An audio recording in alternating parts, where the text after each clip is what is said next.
Shalom saudara yang dikasihi Tuhan. Apa kabar saudara? Saya berdoa saudara dalam keadaan baik, sehat, kuat, serta berlimpah dengan ucapan syukur. Firman Tuhan datang kepada kita hari ini, menang atas dosa. Sebelumnya marilah kita berdoa. Tuhan Yesus yang baik, terima kasih buat anugerah dan kasih-Mu. Sungguh kami ada hingga hari ini karena kemurahan Tuhan, karena kasih setia Tuhan. Kami percaya hidup kami pasti diberkati Tuhan. Kalau sebentar kami akan merenungkan firman-Mu, urapi kami Tuhan, agar kami memperoleh pengertian, terlebih kami menjadi pelaku firman Tuhan.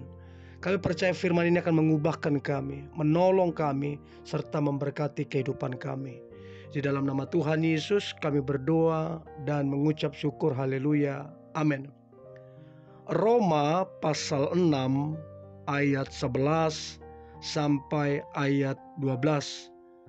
Demikianlah hendaknya kamu memandangnya, bahwa kamu telah mati bagi dosa, tetapi kamu hidup bagi Allah dalam Kristus Yesus.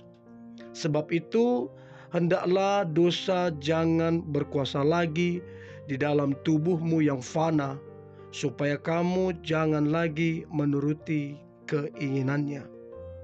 Saudara, bagaimana caranya untuk kemudian kita yang sedang bergumul dalam dosa, kita bisa menang atas dosa? Firman Tuhan berkata tadi jelas bahwa kita telah mati bagi dosa. Kita harus memandangnya demikian, sehingga kita tidak lagi memberi alasan bahwa kita kalah karena dosa. Kita tidak lagi memberi alasan kita jatuh, kita kalah dan kalah lagi. Justru kita dikatakan firman harus memandangnya bahwa kita ini telah mati bagi dosa dan kita hidup bagi Allah dalam Kristus Yesus. Saudara yang dikasihi Tuhan, sering kita mendengar bagaimana supaya kita bisa mengatasi godaan, mengatasi dosa.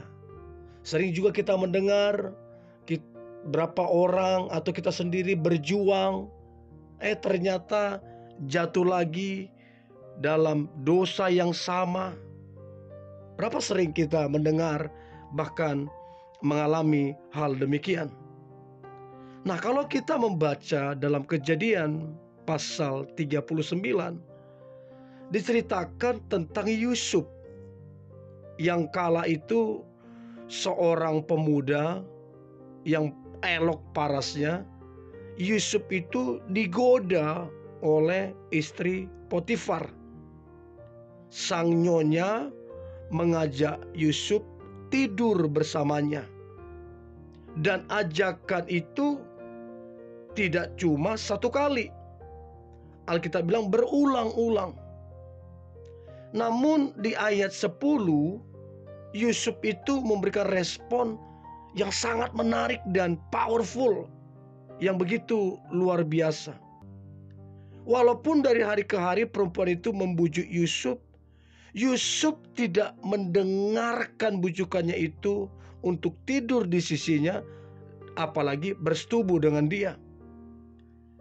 Yusuf dengan tegas berkata di ayat 8, ayat 9 kalau kita perhatikan, Yusuf berkata, bagaimana mungkin aku melakukan kejahatan yang besar ini dan berbuat dosa terhadap Allah?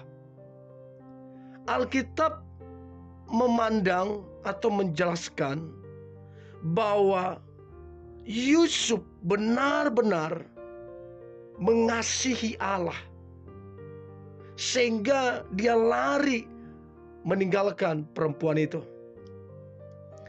Dia memilih untuk mengasihi Allah.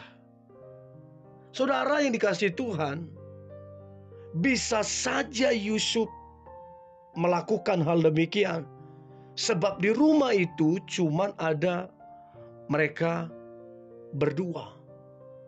Nah, apa yang menjadi rahasia Yusuf untuk kemudian dia menang atas ajakan dosa itu yang berkali-kali?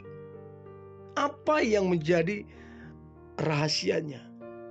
Yang pertama, Yusuf itu berpegang teguh pada pendiriannya, yaitu mengasihi Allah yang mengasihi dia. Meskipun godaan setiap hari dan banyak kali godaan, tetapi dia memilih tetap mengasihi Allah. Hal yang kedua, Yusuf memiliki nilai yang sangat mahal, nilai yang kekal. Yusuf menganggap apa yang berdosa di mata Allah itu harus dan tidak bisa ditawar. Apa yang berdosa di mata Allah harus dijauhi dan dihindari, bahkan ditolak. Saudara yang dikasihi Tuhan, Yusuf memberikan contoh kepada kita bagaimana sebenarnya untuk kita bisa menang atas dosa. Bagaimana untuk kita kemudian bisa lari atas godaan dosa itu. Nah, untuk itu saudara yang dikasihi Tuhan, ada beberapa hal penting yang perlu kita ketahui. Kita mesti tahu bahwa kita telah mati bagi dosa dan kita sudah hidup bagi Allah. Nah, kalau kita mengetahui ini dan ini menjadi prinsip kehidupan, kita akan jauh lebih kuat. Penebusan yang Kristus lakukan di kayu salib memampukan kita untuk berkata tidak kepada dosa. Tidak hanya sampai berhenti di sana, juga telah memampukan kita untuk memberikan hidup kita bagi Allah. Itulah yang seharusnya menjadi satu nilai tertinggi di dalam hidup kita. Bukankah hidup kita terlalu berharga untuk kita habiskan kemudian mencari kenikmatan sesaat, tetapi membawa perasaan bersalah yang berkepanjangan dan merusak kehidupan kita? Saudara, untuk itu ubahlah nilai hidup kita. Hidup demi kenikmatan diri itu yang akan menghancurkan. Tapi hidup untuk kerajaan Allah, untuk kekekalan, itulah yang kemudian menolong kita. Jadi bagaimana caranya untuk kita berkemenangan? Kita harus memiliki prinsip, yaitu hidup bagi Allah, hidup dengan perkenanan Allah. Yang kedua, bagaimana untuk kita bisa menang atas dosa? Kita harus lari setiap kali dosa itu datang. Kita tidak sengaja atau mencoba atau menguji. Kita nggak berpikir demikian. Kita mesti lari meninggalkan dosa itu. Dan tentunya saudara, kita harus mengandalkan Tuhan. Harus ada hati yang benar-benar mengasihi Tuhan. Dan saya percaya rahasia terbesar untuk kita menang atas dosa adalah kita sungguh-sungguh mengasihi Allah. Kasih kita kepada Allah itu yang membuat kita kuat, sehingga kita berkemenangan atas dosa, sehingga kita bisa mengalahkan setiap dosa karena kita mengasihi Allah. Untuk itu saudara, kasihilah Allah dengan sungguh-sungguh, maka lihatlah kemenangan demi kemenangan atas dosa akan kita alami.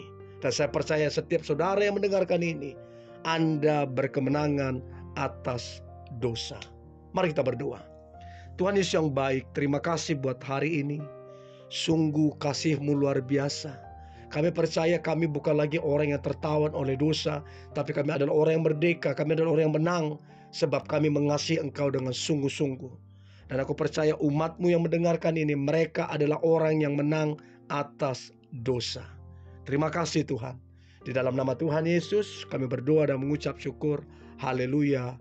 Amin.